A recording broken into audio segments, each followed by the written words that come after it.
Pemirsa, sebanyak 1.047 mahasiswa dari 33 universitas di Indonesia diduga menjadi korban tindak pidana perdagangan orang (TPPO) di Jerman. Salah satu universitas yang turut menawarkan program magang yang disebut Ferienjob ini ke para mahasiswanya adalah Universitas Negeri Jakarta atau UNJ. Bagaimana kronologi terjadinya kasus dugaan TPPO bermodus program magang ke Jerman ini? Untuk membahasnya sudah bergabung Sekretaris Edura Universitas Negeri Jakarta UNJ, Bapak Syaifuddin, dan Direktur Migrant Care, Bapak Wahyu Susilo. Selamat malam, Pak Syaifuddin, Pak Wahyu. Ya, selamat malam, Mbak Julvia. Baik, Pak Syaifuddin, 93 mahasiswa UNJ berangkat ke Jerman mengikuti program magang. Siapa Pak yang pertama kali menginformasikan ke UNJ soal adanya program magang internasional di Jerman ini? Baik, terima kasih Mbak Julvia. Jadi dari UNJ sendiri ini mengetahui yang namanya program magang internasional ini tahu dari salah satu dosen di Universitas di Jambi yang berinisial SS, yang dimana SS ini datang ke UNJ pada bulan Februari dan kemudian mensosialisasikan dan kemudian juga menawarkan yang namanya program magang internasional di Jerman ini. Nah, setelah presentasi dari SS, ini kemudian berlanjut di bulan Mei, SS membawa yang namanya PT SAB dan juga Sipigen, yang dimana SS memperkenalkan kepada pihak kampus PT SAB dan Sipigen sebagai penyelenggara dari program magang internasional di Jerman. Nah, dari perkenalan UNJ dengan PT SAB dan juga kemudian juga Sipigen, kita memastikan apakah ini program legal atau tidak, dan bagaimana perihal tentang ruang lingkup yang nanti akan dilakukan oleh mahasiswa UNJ khususnya di sana. Nah, SS sendiri memberikan gambaran contoh bahwa sebelum UNJ sudah ada kampus-kampus lain di Indonesia yang pernah mengikuti program yang serupa, yang kemudian berjalan dengan sukses. Dan juga SS dan juga PT SHB menyatakan bahwa kegiatan ini merupakan bagian dari program MBKM, khususnya magang bersertifikat dalam level internasional. Dan tentu saja kami perguruan tinggi di Indonesia dengan adanya kebijakan dari kementerian berupa program prioritas yang namanya MBKM, apa yang disampaikan oleh SS, PT SHB, dan juga Sipigen, ini mendorong kami untuk bisa menindaklanjuti dalam bentuk nota kesepahaman. Jadi tanggal 19 Mei kemudian... Tapi sebelum itu Pak Syaifuddin, apakah pihak kampus mengecek Pak kebenaran dari klaim-klaim itu? Apakah dicek misalnya dengan menghubungi dari pihak Kemendikbudristek? Nah, kalau perihal terkait dengan apakah itu bagian dari MBKM yang terafiliasi dengan kementerian, SS tidak menyatakan berafiliasi dengan program kementerian. Jadi hanya menyatakan ini bagian dari MBKM. Nah, tetapi dari pihak kami itu sudah mengecek tentang legalitas dari dua perusahaan ini. Dan memang dua perusahaan ini berstatus legal. Dan di satu sisi juga kita juga mengecek yang namanya program magang ini yang ada di Jerman, dan ternyata secara hukum di Jerman ini juga sudah terakomodasi, dan banyak memang dari sumber-sumber internet yang kita lihat memang ada program magang yang namanya Ferienjob ini di Jerman dan diikuti oleh banyak perguruan tinggi di Indonesia. Nah, itulah yang kemudian menjadi dasar kami untuk menerima tawaran yang diberikan oleh si SS dan juga PT SAB dan Sipigen terkait dengan adanya program magang internasional ini. Jadi tawaran pekerjaannya apa, Pak? Nah, kalau terkait dengan bukan ruang lingkup pekerjaan ya Mbak Julvia, jadi memang SS dan PT SAB mengatakan ini adalah program magang. Program magang yang dimana nanti PT SHB ini akan menyalurkan kepada tempat-tempat magang yang ada di Jerman. Nah, terkait dengan apakah itu ruang lingkupnya pekerjaan kasar dan tidak sesuai prodi. Nah, dari pihak SS dan juga PT SHB tidak menjelaskan hal tersebut. Oke. Jadi SS dan PT SHB beserta Sipigen hanya mengatakan mahasiswa-mahasiswa Indonesia yang mengikuti ini nanti akan disalurkan kepada tempat-tempat magang yang ada di Jerman. Nah, adapun ruang lingkupnya ini berkaitan dengan hal yang sifatnya administrasi sampai hal yang sifatnya teknis. Nah, itu yang kemudian kita tidak tahu sampai sejauh mana bahwa itu masuk ke ranah pekerjaan yang kasar atau yang sifatnya physical itu. Berarti Pak Syaifuddin sejak awal memang tidak disampaikan secara spesifik bahwa ini ada jenis pekerjaan magang apa yang tersedia, ini daftar perusahaan yang membutuhkan tenaga magang tidak tersedia seperti itu ya Pak, hanya diberikan gambar secara garis besar saja. Nah, kalau yang untuk tempat-tempat magangnya diinfokan, seperti misalnya SS sama pihak SHB mengatakan nanti diantaranya bekerja di DHL, ya yang dimana sebuah perusahaan pengiriman, ya terus kemudian di McD kayak gitu, dan beberapa perusahaan-perusahaan yang sifatnya itu administrasi perkantoran. Nah, itu yang hanya sebatas diketahui, tetapi untuk teknis yang sifatnya pekerjaannya seperti apa, nah SS dan PT SHB tidak memberitahu sedetail itu. Gitu. Oke. Jadi kita agak maju Pak ya, langsung saja. Apa yang sebetulnya terjadi ketika anak-anak mahasiswa ini sampai di Jerman? Perlakuan apa yang mereka terima sampai akhirnya ini menjadi sebuah kasus dugaan TPPO? Nah, kalau untuk di UNJ sendiri, saya juga tidak tahu kalau di mahasiswa di kampus lain ya. Kalau di UNJ sendiri, ketika mahasiswa itu tiba di Jerman, ini langsung disambut oleh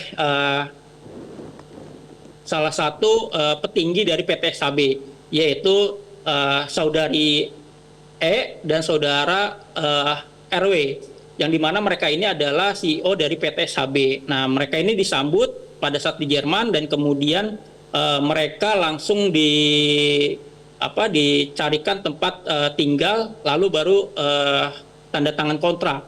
Nah, selama di Jerman, kita juga dari pihak kampus selalu mendampingi dari sebelum mahasiswa kita berangkat ke Jerman sampai ke mahasiswa sudah berada di Jerman, kita selalu membangun komunikasi yang baik, yang dimana seiring mereka sudah berada di Jerman, sudah 2 mingguan, memang ada keluhan dari mahasiswa. Nah, keluhan itu sebenarnya sifatnya lebih ke teknis, terkait dengan yang namanya shock culture tentang budaya masyarakat di sana, terus terkait dengan iklim, dan juga memang hal yang dikeluhkan oleh mahasiswa kita sebenarnya adalah adanya pemotongan honor. Karena memang pada saat di awal sosialisasi SS dan PT SHB serta Sipigen mengatakan bahwa nanti mahasiswa yang magang di Jerman akan mendapatkan benefit berupa honor.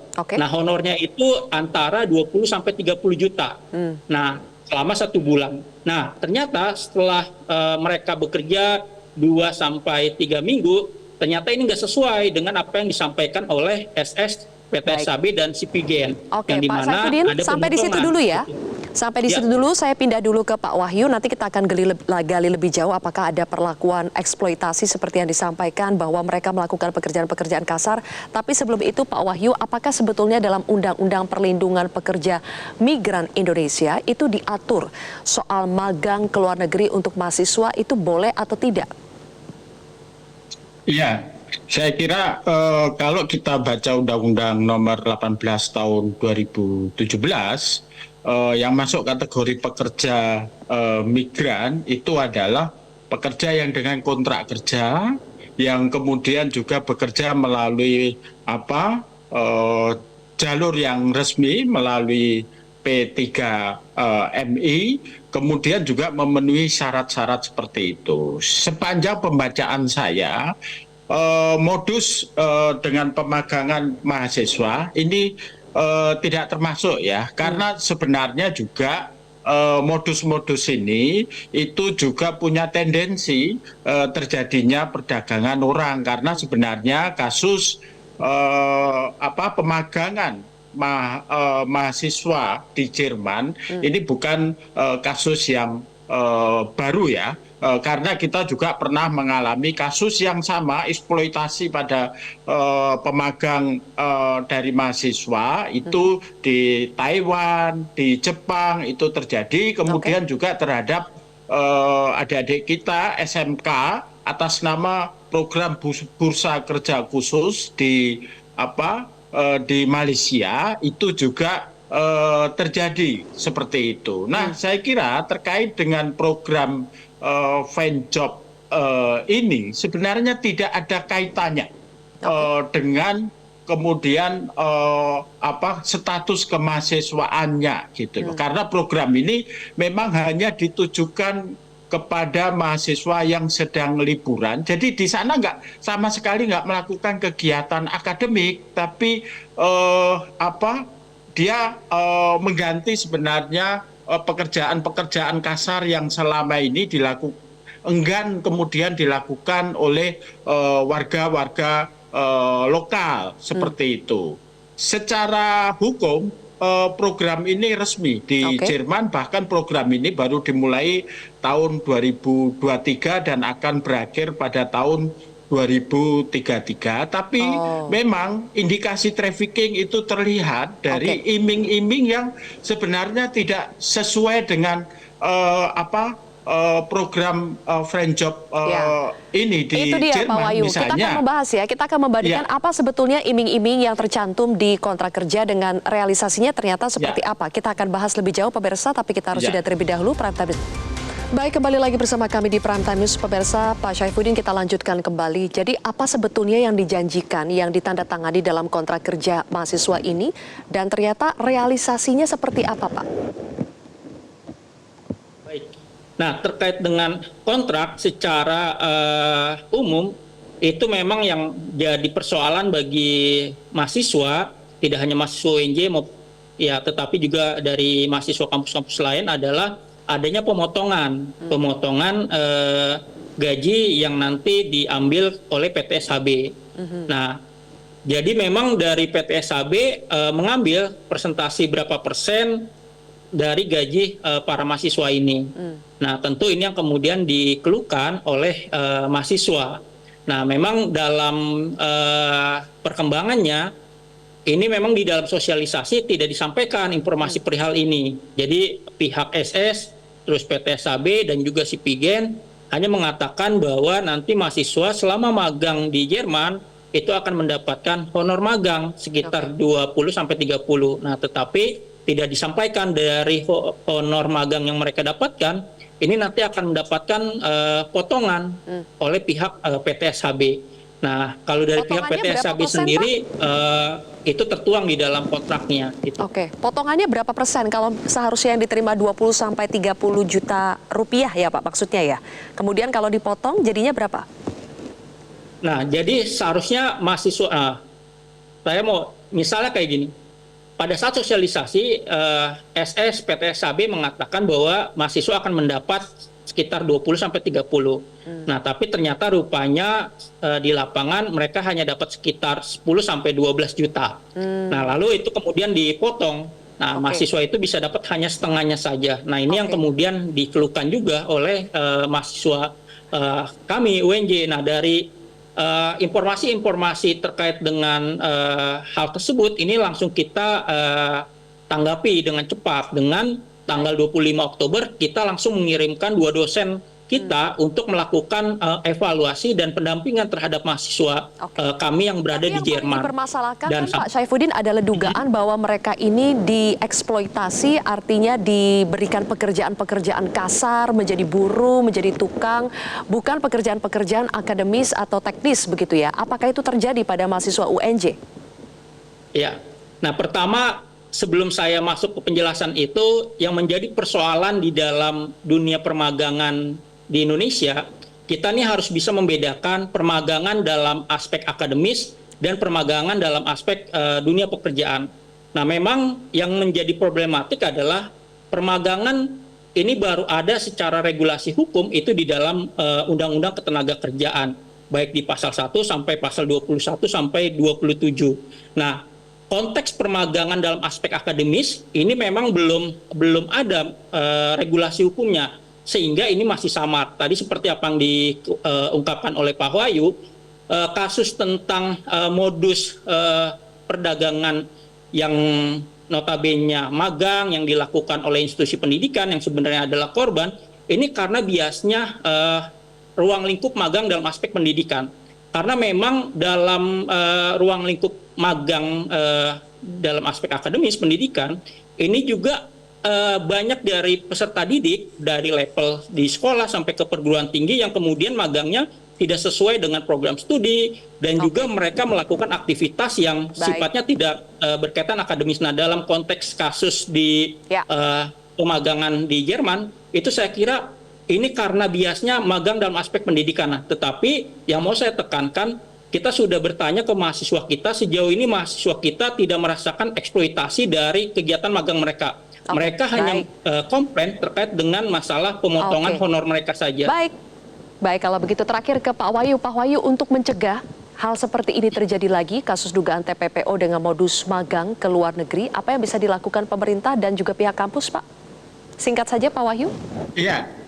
Ya, saya kira memang harus benar-benar teliti ya pada iming-iming atas nama magang. Karena sepanjang pengetahuan saya, magang itu kan harusnya ada transfer of knowledge dan transfer of teknologi. Itu nggak terjadi selama kasus magang itu dilakukan ya. Dan kalau saya lihat misalnya dalam kasus Fanjob di Jerman ini, mereka itu sebenarnya misalnya ya, mereka itu dipekerjakan di Amazon, di DHL, di GFF, di sebagian besar logistik, kemudian di hotel, bahkan juga ada di pabrik. Pekerjaan mereka apa? Hanya labeling, packaging, kemudian melakukan sortir, kemudian juga melakukan pekerjaan-pekerjaan misalnya mengoperasikan forklift atau operator yang mungkin karena saya lihat ya dari profil perguruan tingginya ada yang basisnya perguruan tinggi dari FIB, dari perguruan tinggi dari fakultas-fakultas yang mungkin tidak sesuai dengan itu gitu loh. Jadi saya kira ini sebenarnya muslihat aja dari pihak-pihak yang mengambil keuntungan, karena kalau saya lihat di dalam term and condition ini gaji total mereka hanya 30 juta. Kalau tadi diuraikan bahwa biaya-biaya yang dikeluarkan itu 40 sampai 50 juta termasuk transportasi atau yang lain, ini jelas ada pengambilan keuntungan yang tidak sah dan menurut saya ini adalah bagian dari proses trafficking. Karena proses trafficking itu dia dipekerjakan di tempat yang tidak sesuai dengan janjinya, kemudian juga sebenarnya tidak ada kontrak kerja sebagai hubungan kerja, itu yang terjadi. Baik, kalau begitu sekali lagi ini harus diteliti lebih jauh, kemudian juga kita menunggu bagaimana proses hukum yang sedang berlangsung di kepolisian. Terima kasih Pak Wahyu dan juga Pak Syaifuddin telah bergabung bersama kami di Prime Time News hari ini.